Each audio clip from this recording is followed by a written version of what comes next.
Episode 2, The Foundation of GGDI and 7GENZ. Hello, my name is Samantha McCarthy, and I'm the innovator of the Global Green Democracy Initiative, GGDI and 7GENZ.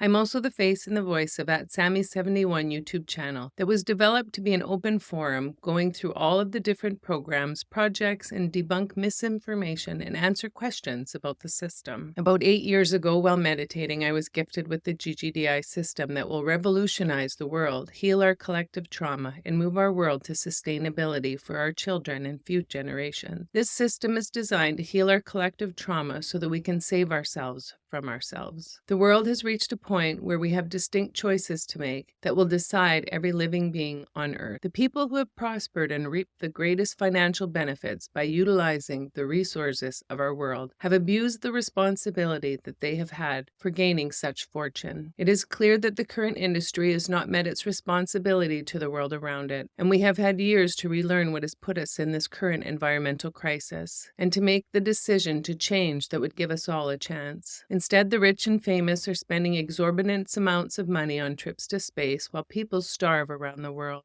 All of humanity's future is at stake, waiting for their next move. Whose next move am I speaking of? The rich and shameless. The current system and the rich are doing nothing to make the necessary changes. Our home is suffering. There is severe drought in some places while others are underwater. We need a blueprint or map to rescue us. We need people of all ages, especially our youth, to step up and support the plan because their future depends on it. We cannot continue to allow a small portion of society to make the irresponsible decisions that impacts us all. We must take responsibility for the future of our children. Many are too young to have a say, but they will be the most impacted. They deserve us to fight for what is right. The implementation of the plan will create lasting jobs in communities across every country that participates. We will be investing for the long term. Ordinary individuals should not fear change to the current system. The 1% are the ones who will be scared because we will no longer tolerate their negligence. The plan is reasonable and will assist industry to become responsible to the earth while not going broke. The plan is designed to be in perpetuity for all, and it will live on and expand our economies while providing a safe and healthy world around us. The plan will lift up the least of us and get our world back on track and help our children to not fear the future. We must change the ways we think and everything we do. One of GGDI and 7GEN goal is to reduce and stop the need for illegal immigration, and we do this through a partnership that will bring jobs and investments into their countries. There will be criteria for these countries to meet in order for us to partner with them. The GGDI and 7GENZ will not partner with autocratic or dictatorship-led countries. We are building our children a new world and sustainable future, and this style of government cannot work with us because they violate their citizens' human rights, as well as our mission statement. These industries have poisoned lakes, oceans, land, and air with impunity, and we are now seeing the consequences of their actions. We cannot leave future generations to struggle with the effects of global warming, a world so abused that just living will be a struggle. Industry has greatly expanded with little thought on how to do it in a responsible manner. Industry has not considered the long-term consequences of poor environmental standards and utilizing cheap labor. As a result, many countries are being rid of their raw materials and their people are being exploited in many ways, including through human trafficking. The entire world is connected, and what we do on one side will sooner or later mirror itself on the other. We are all connected to each other. The rich may think they're untouchable, but they will be affected just as much as the rest of us. If we continue to do things as we have always done, the consequences of this will be dire for all life forms. Our current system is designed to fail because all the money goes to the top, and greed will always destroy in the end. The top 1% could come together and help solve the world problems. We watch all the signs that our earth is in trouble, and the 1% continue to ignore the need to change and continue business as usual. For-profit industries have become drunk on power and greed, choosing to focus on their shareholders rather than their ethical and environmental responsibilities. This neglect causing the earth to become inhospitable to life.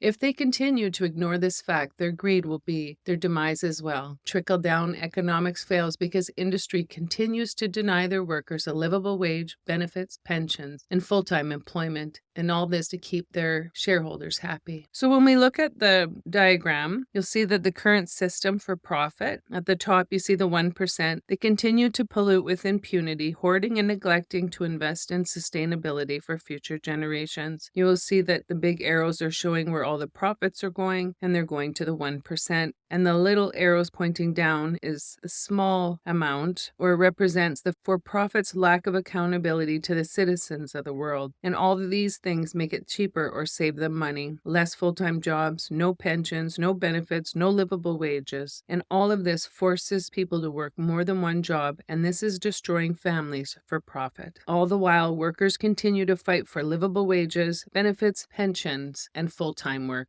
Industry has also taken many taxpayer bailouts. The for-profit industry has collected many publicly funded bailouts for their bad decision or changes in the market, but have failed to show the same loyalty to the very people who have paid the taxes that pay for these bailouts. The top 1% failed to pay their fair share of taxes, both business and personal, while refusing to build a fair and just workforce for their employees. They're hoarding their money while watching and acknowledging that they are destroying our world. In this diagram, system issues for profit industry bailouts. The only difference is that the 1% are also taking all of those taxpayer dollars up and not being responsible to us, the taxpayers. So again, you'll see the top 1%, when corporations have financial situations, they reach for government tax money for bailouts while raising prices and laying off employees. Those bailouts contribute to profits and top-tier corporate level bonuses and benefits. Bailouts should include mandatory protection of their employees, taxpayers, as they contribute to the bailout money, and at the same time, workers continue to fight for livable wages, benefits, pensions, and full-time work. Industry continues to refuse to spend the money needed to fix the problems that they have caused and continue to cause, even while they receive socialist money while bragging that they are making record profits. This greed and abusive treatment of their workers and taxpayers has to stop. The average person is held to a higher standard than the rich and their businesses, and it is time to hold them accountable for their actions. Some of the industries who have collected bailouts are the banking and finance, automakers, insurance companies, oil industry, and the airline industry. These industry giants that have accepted bailout money also gave their CEOs large bonuses, shamefully flaunting their greed. At the same time, they laid off thousands of workers whose taxes paid for the bailouts and enabled them to stay in business and collect their bonuses. The shameful display of entitlement and abuse of the system has gone on for far too long. It is time for industry and the 1% to take care of the world and the people around them, as well as their garbage, pollution, and emissions made by their companies and their luxury lifestyles. This form of global structure is not sustainable and must be changed to a system where the money goes into middle-class jobs, cleaning up the world, and investing in humanity. Change is always uncomfortable, and this will be no different. I ask people to have an open mind while learning about this system. This system is not for profit. The goal is to be a charity, and all monies and profits will be returned to expanding a particular area or be invested in new programming. So what we're looking at in this diagram is, you'll notice on the top, and we haven't talked about most of these programs because we're just starting the videos, but I'll say them, but we will be discussing them later in the future. So we're going to build a Hope for All system. It's nonprofit. And as you see, element number 1, the earth disposal tax. Element number 2, the instant earth investment rebate. Number 2D, instant earth investment rebate donations. Number 3, tourist footprint tax. Number 4, our sales. Number 5, our interest made in the system. Number 6 is our funnel where all of our excess money goes, and it goes into health and social programming. Number 7 is our First Nation division. Number 8 is our developing country startup. Number 9 is 7GENZ. Number is me. And we're going to rotate that money back in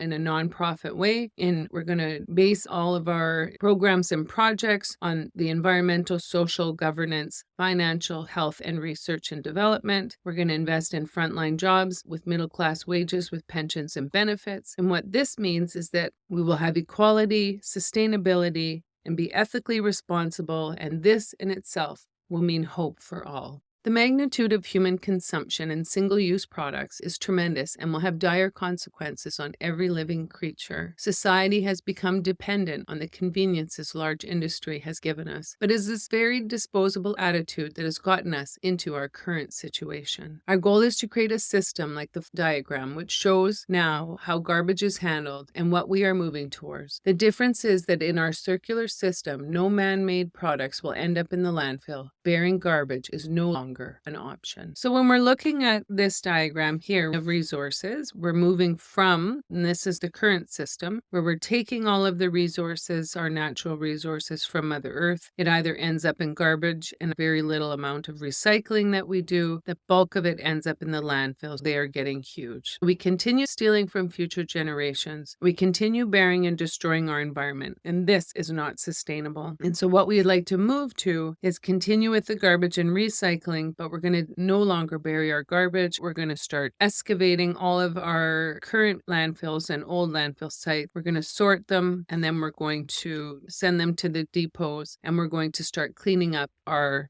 earth. All of the garbage, what will happen is it's going to end up being sorted, compact for transfer to our processing. We're going to have plastic processing plants, steel processing plants, wood processing. We'll have used material processing plants. And what we're going to do at all of these other processing plants that we figure out that we need while we're looking at our garbage, we're going to make it as much into a resellable product as possible for individual sales and industry sales, which will then go into products, which will be purchased. And when they are finished their life cycle, then they end up back in the recycled system. And so instead of burying it, we're going to give it a place to go and figure out how we're going to manage it from there so that we stop poisoning our environment. Many areas will require change in order for our entire system to become sustainable. This is the only way that we will begin to offset the surge of global warming. Making such a change will require great sacrifice and much work. The amount of money required to move the full changeover of our system to clean up the planet is infinite, and it'll take centuries to clean up our global mess. No one person, industry, or government can do it alone. For humanity to have a chance, we need a massive global response, and this will require the collaboration of many countries. The GGDI and 7GENZ financial system will enable many countries to unite in making the huge changes needed to help our shared Mother Earth be healthy and hospitable for all. Investing in humanity requires directing money into social programming, mental health, animal and wilderness protection, and democracies. These are just as important as the environment because our collective lived trauma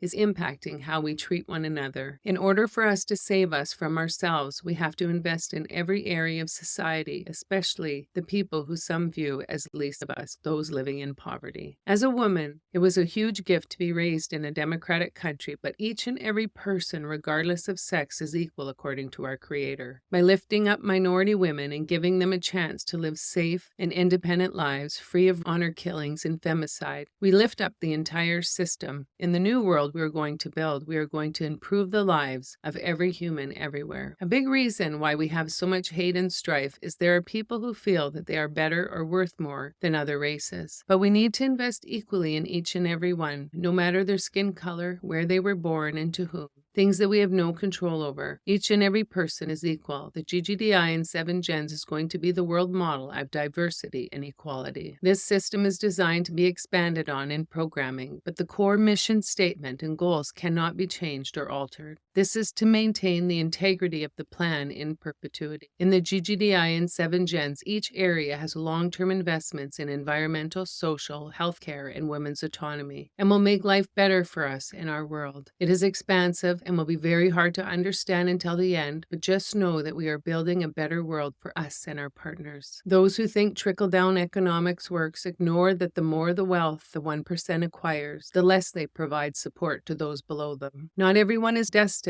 for the 1%, nor within this system is it even possible for people to reach that level, especially our minority communities. The majority of the world, representing a diverse range of cultures, simply want to live a life of dignity. They want honest and fair-paying jobs, and they also want to raise their children in safe communities. The current way in which the 1% would like us to live is too expensive for our Mother Earth. Why the current system is unsustainable. These industry giants that have accepted bailout money also gave their CEOs large bonuses, shamefully flaunting their greed. Change is always painful, and this will be the same. The one percenters will not like this system, but what can they say when it is their greed and negligence that has the world on a death pact? You will need to have an open mind when learning about this system, and all profits will be returned into expanding areas or be invested in new programs. There is no reason for individuals to acquire hundreds of billions of dollars for themselves when our Earth and its inhabitants are at risk from their neglect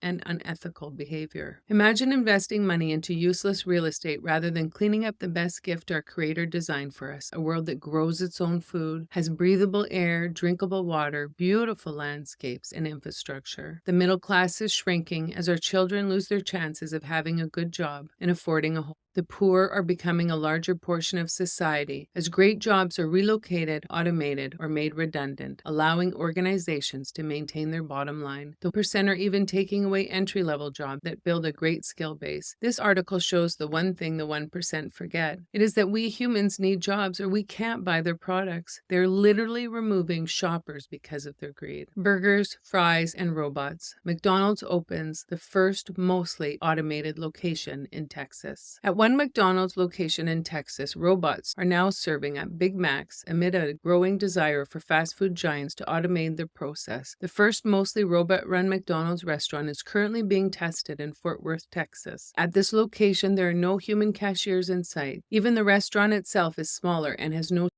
designed to serve the grab-and-go crowd rather than the sit-down diners. Upon entry, digital tills take customers' orders and robots push food through on conveyor belts in designated pickup areas. Customers can order through the drive-thru, the company's mobile app, or touchscreen kiosks in store.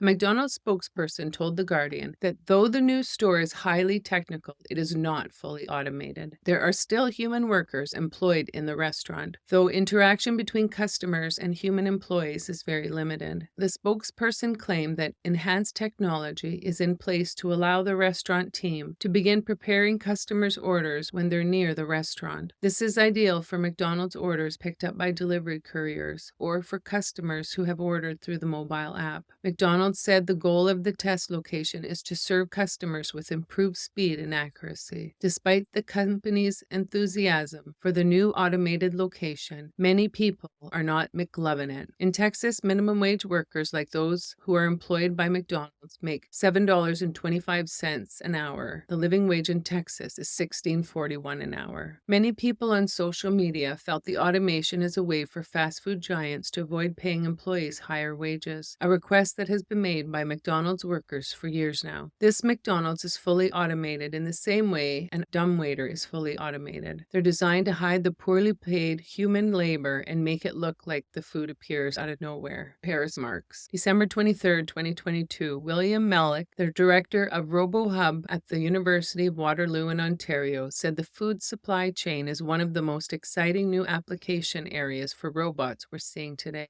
Mellick confirmed that today's advanced robotics have indeed risen to the point of taking over some jobs. Robots in the food service industry have been designed to handle repetitive tasks and excel in areas where labor shortages are constraining production capacity in the supply chain, Melnick noted. A 2021 Institute for Policy Studies found that McDonald's was one of 300 companies with the lowest median worker wages in all of the U.S., with files from Global News' Craig Lord. The 1%'s goal of profits at all costs has reached a level of absolute disgust. Where do they think people will work when they figure out how to automate most jobs? And what does that mean for our future standards of living? We learned when the world shut down for over a year due to COVID that Mother Earth can work to repair our damage when given a break from the constant onslaught of pollution. This knowledge should make people excited to ask world leaders to join with other democratic countries with the GGDI and 7GENZ and finally change the world for the better. Those who will no longer be able to grow richer will not like this system, but it will be to give the rest of us a chance to make a difference, purchase a home, and live our fullest lives. This new system I am proposing creates an inclusive world for all democracies so that we can strengthen the future for our children and continue to live in the world they were raised in, with good jobs independent of international influence. In order for democracies to survive, we need to invest in them to strengthen them. If we do not, then we will be at the mercy of autocratic world dominance and communism. And this cannot be what we leave our children, a world of fear, hate, and no human rights. Democratic nations need to build a world where their people will be safe and free. This plan is designed to keep the money rolling back into it so that we can have the maximum amount of money constantly investing into people and the environment. If industry were going to fix this mess they got us into, they would have done it already. For developing countries that we partner with, this plan will help them start a tax system to help fund their infrastructure and start the transition to becoming a developed country. These investments will help build their middle class, which in turn will help lower illegal immigration around the world because people will no longer be desperate to relocate someplace better. We need to open our minds and realize the need to change every aspect of our current system and also how we think. I will now let you enter my mind and let you see how we will save ourselves by investing in ourselves, that there is hope for us and our children to live our best lives while being the best versions of ourselves. Because if the world continues at its current garbage collection and disposal as well as irresponsible industry practices, the world will become inhospitable to life because our freshwater sources are becoming more polluted, decreasing access to clean drinkable water, more plastics in our oceans are poisoning our food chains, waste disposal practices are causing toxins to leach into the air, water, and land, poisoning humans and wildlife. As air becomes more toxic, we are seeing increasing number of respiratory illnesses. And if we don't change how we do our garbage disposal and start addressing our environmental crisis, we will continue to poison our world, and this will have a negative health impact on our future generations. Current landfill practices are not sustainable to the earth and life forms. There are barriers to cleaning up. Who is responsible for the cleanup? Who will do it? How will they do it safely? And where will the funds come from? How can we become more environmentally responsible without destroying or deterring industry development in Canada and around the world? In designing this global plan, it was noted that it would require an astronomically large amount of money, which would be a significant barrier in itself. The sheer size of this proposed plan will require partnerships between governments, corporations, businesses, and the private sector to support one another to build our world sustainable for all. The reason for having a partnership with governments is that profit, greed, cost-cutting, and jobs will always influence the private and for-profit sector. For example, our Canadian government has all the departments to enable us to get this plan up and moving, and Mother Earth does not have the time for us to start from scratch. We need to mobilize and start building our new Earth. So the government departments to coordinate with the GGDI and 7GENZ are the Ministry of Aboriginal Affairs, the Ministry of Environment, Ministry of College and Universities, Ministry of Education, Ministry of Natural Resources, Ministry of Labor, Ministry of Transportation, Ministry of Environmental Waste Disposal, Ministry of Wastewater System, the Management of Hazardous Waste and Hazardous Recyclable Material, the Canadian Environmental Protection Act, and the Hazardous Waste and Hazardous Recycled Materials. Any department that will deal with IEIR programming, local cities, towns, garbage collections and recycle programs, local and provincial recycle programs already out there, i.e. Green for Life. Any business or program that's already doing this cleanup, how can our finances enhance what they are already doing? How can we adapt what we are doing currently and match to where we're moving towards? Provide a wage for the level of risk they are taking to clean up our environment.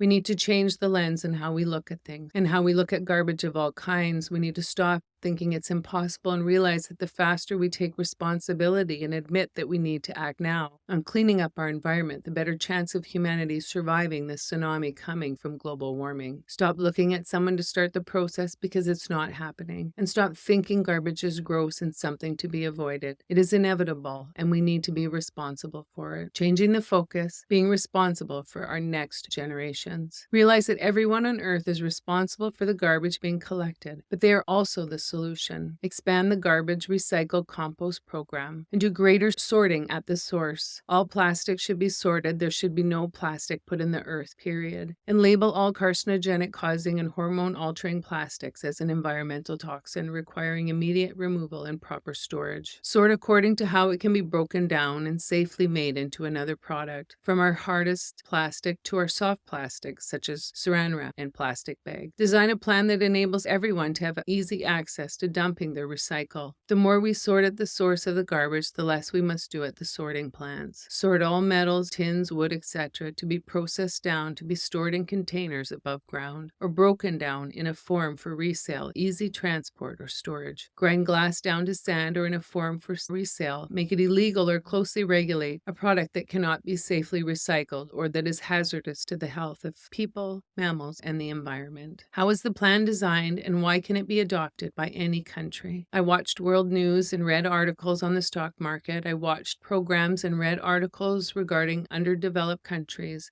and listened to podcasts on all of these topics. I listened to podcasts from philanthropists and what they had learned from their work in developing countries. I read articles on immigration, and the main reason for immigration is to live in a safe country and provide a better life for families. I kept in mind the people who there were no jobs for, and I kept thinking that every country, regardless of socioeconomic class, has a garbage and toxic waste issue. All of the positions will be trained for safe removal of all material, including dangerous material. All job sites will meet our international safety standards, so this will start their country's environmental standards and employee rights. Democracy around the world is at risk, and the world is at a crossroads. We can either strengthen it and build a better world for our people, or we can continue to do things like we are. Democratic countries need to band together to support and share one another so that we will not be at the mercy of China, Russia, Saudi Arabia, North Korea, Iran, etc., who are building a partnership of hate and who rule their people through violation of their citizens' human rights. Countries who treat their women as if they're less than and have dominion over their lives and choices are not countries I am interested in having any relations. I do not believe in their control and won't reward them by enriching their countries. Having lived as a woman in a democratic country, I would not wish communism or authoritarian government on my daughter or anyone else's daughters, wives, mothers, sisters, aunts, or nieces. This plan is designed for democratic countries to build a network of job sharing, technology, healthcare, and security so that our future generations of women and girls will be safe and secure in a healthy country. By strengthening relationships between democratic countries, it will enable them to support one another without the fear of financial retribution, which is a notorious tactic of China's President Xi. If President Xi or his government find a comment or action offensive to their leader or government, they threaten and punish smaller countries with financial retaliation. This financial extortion is one of the reasons that I will not support working with the current government of China. There are many reasons why working with the current Chinese government, and this article spells out many of them. World Report 2024 Human Rights Watch. By limiting our partnerships to democratic countries, we lessen the ability for President Xi to retaliate to gain more global control. Instead of tiptoeing around the fact, use their strength and beliefs on other countries. This form of governing will also taint the intent of the system. 2017 to 2021. The Chinese Communist Party, threatening global peace and security. China's disregard for human rights, as the Universal Declaration of Human Rights states, all people possess human rights and fundamental freedom that governments must protect. The government of the People's Republic of China, PRC, guided by a totalitarian ideology under the absolute rule of the Chinese Communist Party, CCP, deprives citizens of their rights in a sweeping scale and systematically curtails freedoms as a way to retain power. People in China cannot practice the religion or belief of their choice. They cannot express their opinions openly or form or join groups of their choosing without fear of harassment, arrest, or retribution. Members of minority groups are subject to mass arbitrary detention, Orwellian-style surveillance, political indoctrination, torture, forced abortions and sterilization, and state-sponsored forced labor. Repression in Xinjiang. The PRC has taken its decade-long repressive policies in Xinjiang to the extreme since April 2017, detaining more than 1 million members of religious minority groups in internment camps in a systemic effort to eradicate their ethnic and cultural identity and religious beliefs and control their population growth. Countless publicly available reports of torture, rape, forced ingestion of drugs, sexual assault, and other horrific abuses occurring in these camps have been documented based on the experiences of those who have escaped. Outside the camps, the CCP's repression of the minorities includes coercion practice such as pervasive surveillance and involuntary mass collection of biometric data from innocent civilians, state-sponsored forced labor, and compulsory stays by CCP officials in Uyghur homes intended to prevent the observance of religious practices. Members of these minority groups are forcibly relocated to camps and factories and required to renounce their ethnic identities, religious beliefs, and cultural and religious practices. In addition, children are removed from their families and forced into state-run indoctrination facilities, and women and girls are routinely subjected to forced marriages and other abuses, including forced abortion, forced sterilization, and involuntary birth control implantation. Leaked government documents corroborate the coercive nature of these camps and the CCP's systemic campaign against these men, women, and children. Fear of arbitrary arrests. The CCP has absolute control over law enforcement and the judicial system, and it uses both to stifle calls from Chinese citizens for freedom, human rights, and the rule of law. Authorities regularly detain those who do not conform to the CCP's ideology. Those brave enough to speak out are often subject to prolonged and secret detention without access to legal counsel or the ability to communicate with their families. Lawyers, human rights activists, intellectuals, journalists, religious leaders, religious adherents, and ethnic and religious minorities are frequent targets, accused of vaguely worded charges that imply treason and subversion. These arrests and the fear they instill are tools in the CCP's effort to maintain unchallenged power over people. Religious freedom abuses. The PRC government is one of the worst abusers of religious freedom in the world and is openly hostile to members of all religious faiths, including Uyghur, Muslims, Tibetan Buddhists, Christians, and Falun Gong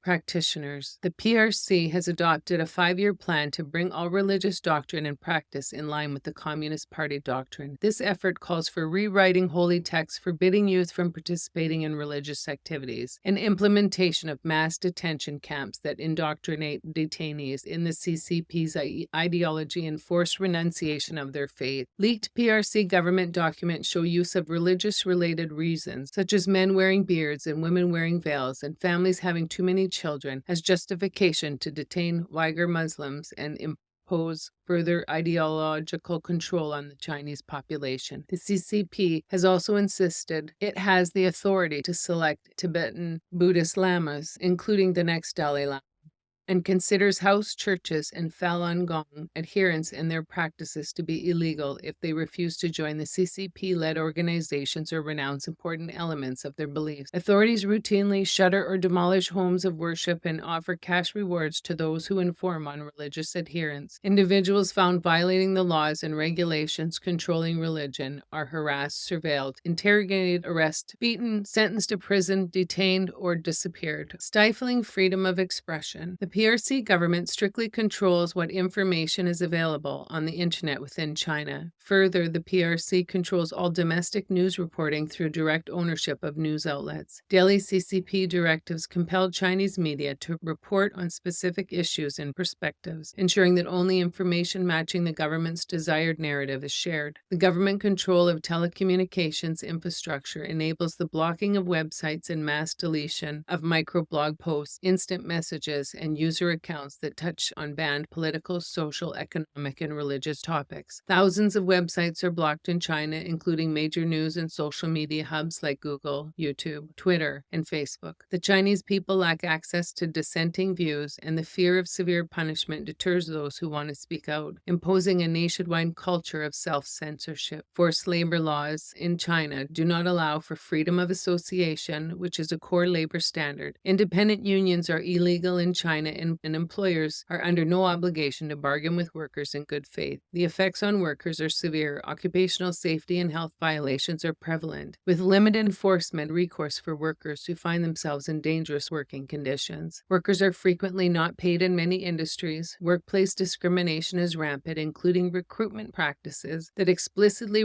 reference gender, age, disability, physical appearance, and marital status. In the Xinjiang Uyghur Autonomous Region, state-sponsored forced labor remains a significant part of the CCP's campaign of repression against Uyghurs and members of other Muslim minority groups. The PRC subsidizes Chinese companies to set up factories near detention camps in Xinjiang and transfers camp victims and others from rural areas to factories in other parts of Xinjiang and throughout China to work as forced labor under the guise of vocational training and poverty alleviation programs. Assault on Hong Kong's autonomy. In 1997, the PRC PRC promised the people of Hong Kong at least 50 years of autonomy and a system in which they could choose their leaders. These promises are enshrined in Hong Kong's Basic Law and UN-registered Sino-British Joint Declaration. A mere 2 decades later, the CCP broke those promises. The government of Hong Kong has announced the postponement of legislative council elections for at least a year, enacted draconian national security legislation that provides for up to life in prison for the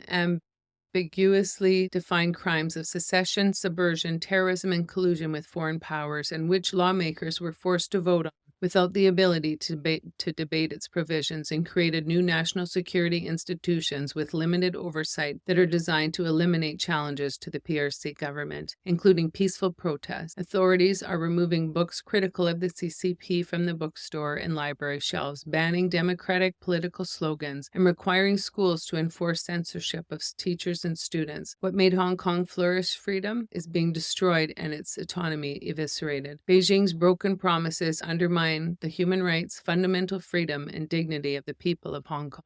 Severe restrictions in Tibet. The PRC is continuing its decade-long campaign to eradicate Tibet's unique religious, ethnic, cultural, and linguistic identity. Tibetans live in a virtual police state and face severe restrictions of their human rights and fundamental freedom, including freedom of religion or belief. The PRC interferes in the selection, education, and veneration of Tibetan Buddhist religious leaders and has evicted thousands of monks and nuns from religious institutions while destroying their dwellings. The PRC government has refused repeated requests to hold a meaningful and direct dialogue with the Dalai Lama or his representatives without preconditions. Instead, it has cut off the Tibetan community from the rest of the world, including by systematically impeding access to the region for foreign diplomats, journalists, and tourists. These are just a few human rights violations and why an open, free will, worker-focused, human rights, dignity, and equality-based system won't work with the current Chinese government's philosophy of control, punishment, and domination,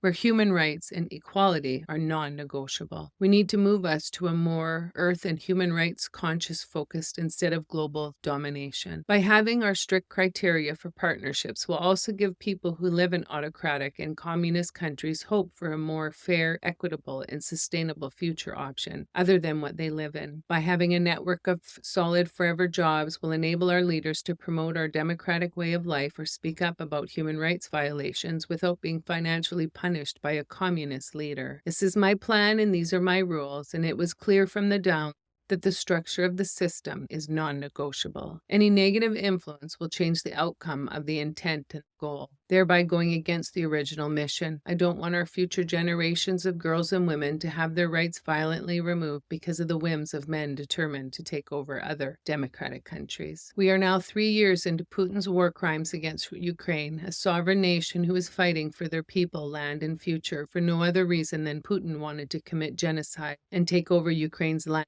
resources, and next the rest of Europe. This article supports not working with Russia. March 2024. Ukraine, UN Commission concerned by continuing patterns of violations of human rights and international humanitarian law, Geneva. 2 years after the Russian Federation's full-scale invasion of Ukraine, civilian suffering is mounting as a result of Russia's disregard for basic principles in humanitarian law and its human rights obligations. The Independent International Commission of Inquiry on Ukraine said the commission found new evidence that Russian authorities have committed violations of international human rights and international humanitarian law and corresponding war crimes in areas that have come under control in Ukraine. New evidence strengthens the Commission's previous findings, that torture against civilians by Russian authorities in Ukraine and in the Russian Federation have been widespread and systematic. Investigations found additional evidence concerning the unlawful transfer of children to areas under Russian control. The report documents incidents of rape and other sexual violence committed against women in circumstances which also amount to torture. It also details incidents of torture with sexualized dimension and threats of rape rape against male prisoners of war. So Putin's authoritarian regime and control of media and propaganda is not a country that this plan will work with. And so why only partner with democracies? In order to build the best world where all people are equal under the law means only working with similar-minded governed countries. Authoritarian and dictatorship governments do not have the same ethics, standards, and violate their citizens' human rights. And if we support this form of government, we also support their abuses of their people. By rewarding these countries, we will also be giving it permission to spread this hate around the world. By denying them entrance into our partnership brings light to their human rights violations, but also becomes a silent protest and supports their people by shining light on this abuse on a global scale. By not being able to be partners in the largest global movement because they are violating their citizens' human rights, these governments must answer to their people why they won't have a chance of good middle-class jobs in a thriving, economically strong country, supported by other democratic countries. At some point, all people in every country will want equality and sustainability, and GGDI and 7GENZ will be there when they meet the criteria for partnerships.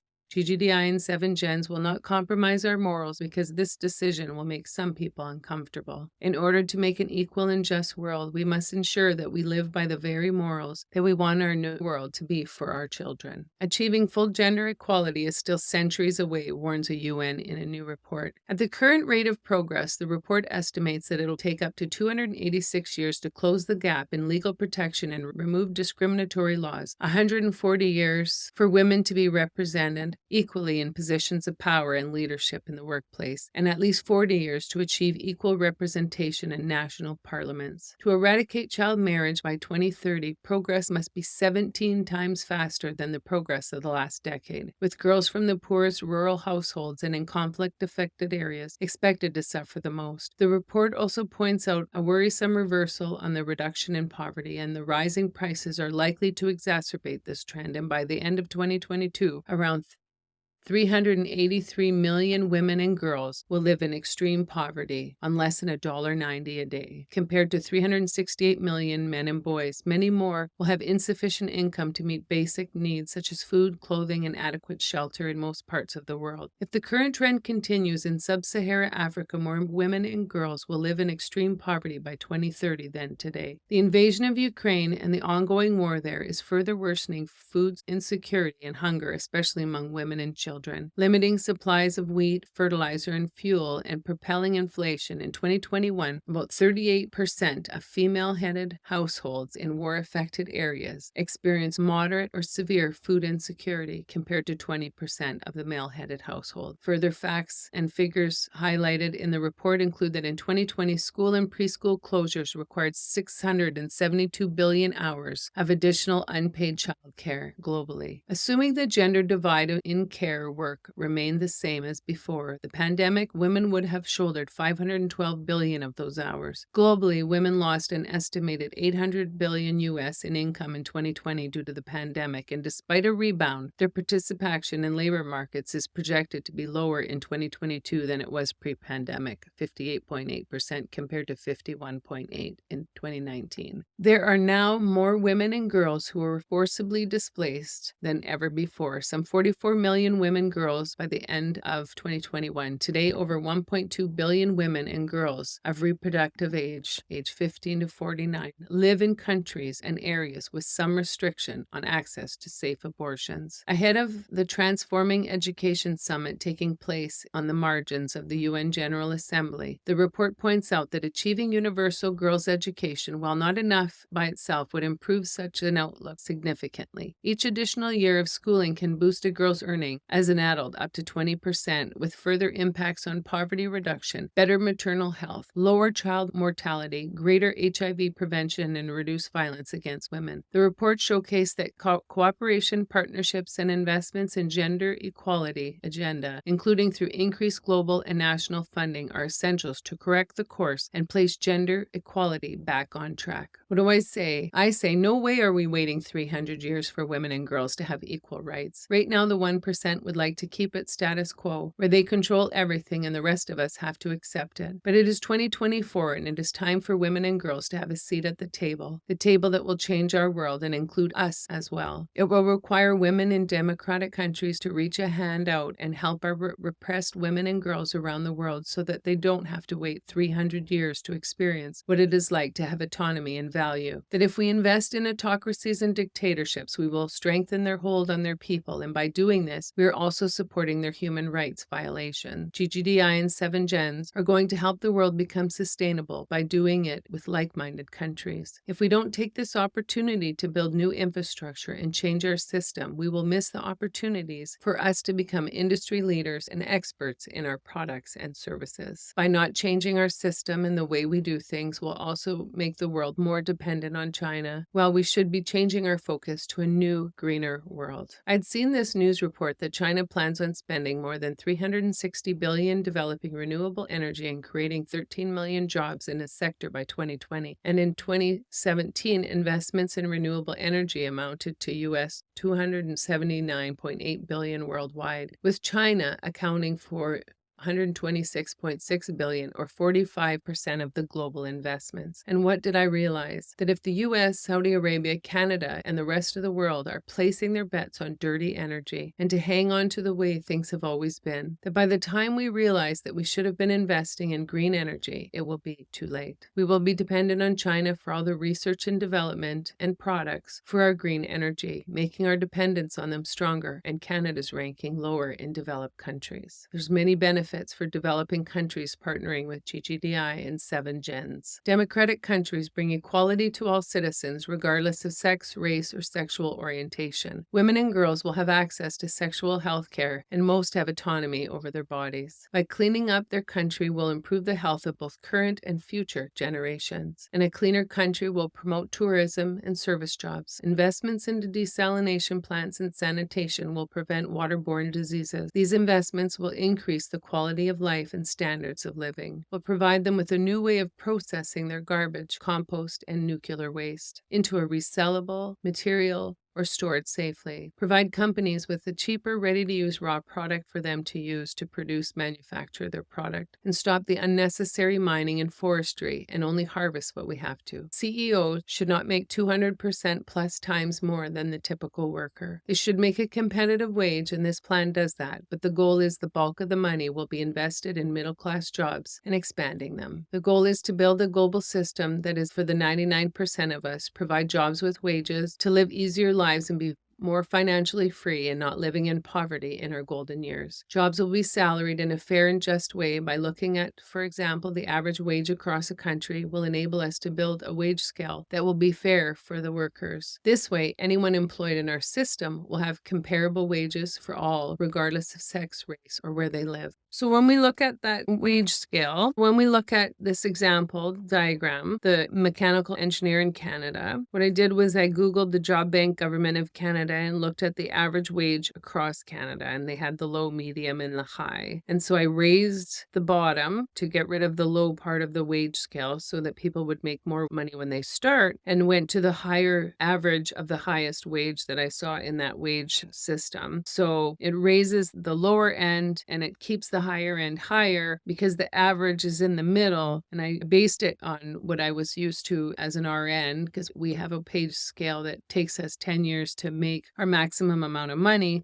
and wanted to make sure that we weren't taking from employees, but we were providing them good comparable wages. GGDI and 7GENZ is not trying to take from workers. We are planning on building a good, safe working environment that rewards workers with the best wages possible. Because there is so much wrong with the world and humanity, there is many programs we will have to invest in, environmentally, socially, spiritually, and mentally, that we need to invest in to save our world. When planning the system, there had to be many streams of income to invest in enough areas to heal humanity from itself. The system is designed to continue to cycle back any money made so that we have the maximum amount of money to invest. This was done on purpose. It was designed to be the exact opposite of our current system. Watching our 1%ers in the corporate world abuse their positions of power has made me look very hard at what is wrong with our current system. The amount of money needed to start our world on the right path is insurmountable if only done by a few. But if done by many, it is possible. The GGDI in 7 Gens is a financial system designed to make money, but it is in perpetuity for all to benefit from. There is no simple way to fix the mess we've gotten ourselves into. There's no small plan or magical pill. We must do the hard work. The GGDI and 7 Gens are not small plans, and they are expansive and designed to invest in every aspect of healing our world. The goal is for the partners in the plan to have access to clean air, land, and every citizen to have access to clean, drinkable water. These safety principles are human rights, and we should not be getting poisoned by industry, and neither should our environment, air, and water. We are going to focus on the 7 dimensions of wellness: physical, emotional, intellectual, social, spiritual, environmental, and occupational. We have a responsibility for the earth, the same as our children, to try and guide it to be the best version of itself. The GGDI and 7 Gens is to bring the world together, regardless of race, color, religion, sexual orientation. So GGDI logo represents unity. GGDI and 7 Gens goal is to bring up minority women to be equal in rights and opportunities to the men of their countries, and make it easier to raise a family, have benefits and pensions to make sure that people are taken care of for the lifespan. I also added ESG in every program or project to show that we will build a system that meets these standards and will work to exceed current industry standards as well. I had to add 3 more standards to the ESG so that you will see this in every chapter. It is just a way to show